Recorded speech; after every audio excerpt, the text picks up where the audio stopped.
Alright. Revelation 9:1. The fifth angel sounded his trumpet, and I saw a star that had fallen from the sky to the earth. The star was given the key to the shaft of the abyss.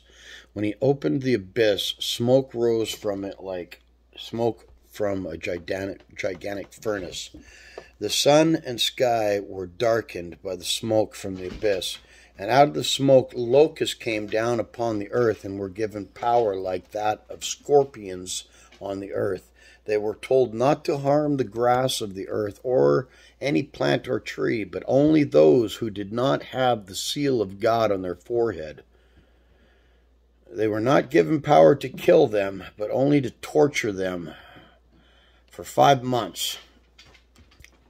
And the agony they suffered was like that of the sting of a scorpion when it strikes a man.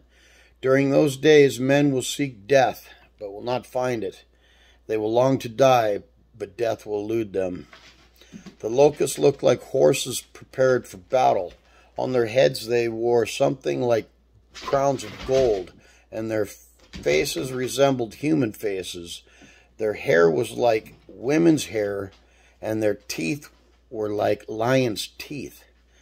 They had breastplates like breastplates of iron, and the sound of their wings was like the thundering of many horses and chariots rushing into battle.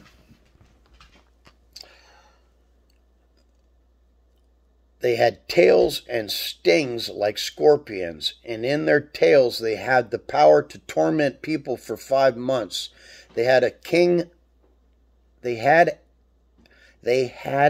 king over them the angel of the abyss, whose name in Hebrew is Abaddon and in Greek Apollyon.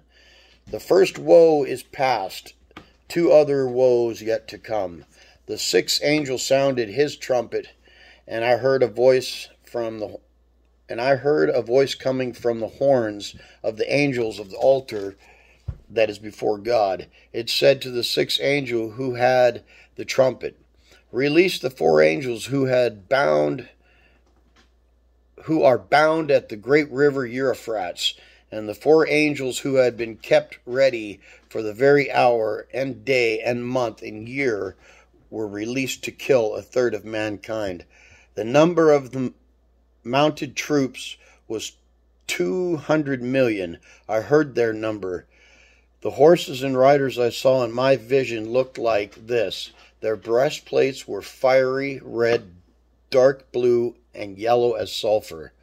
The heads of the horses resembled the head of a lion, and out of their mouths came fire, smoke, and sulfur. 1/3 of mankind was killed by the 3 plagues of fire, smoke, and sulfur that came out of their mouth.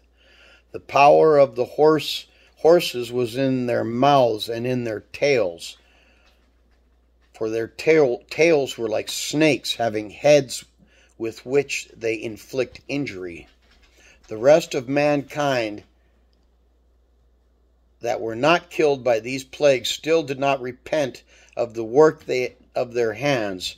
They did not stop worshiping demons and idols of gold, silver, bronze, stone, and wood, idols that cannot see or hear or walk, nor did they repent of their murders, their magic arts, their sexual immorality, or their thefts.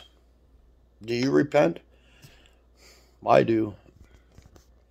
I'm trying my hardest to turn from my evil ways. Anyways, we'll try number 10 here in a bit.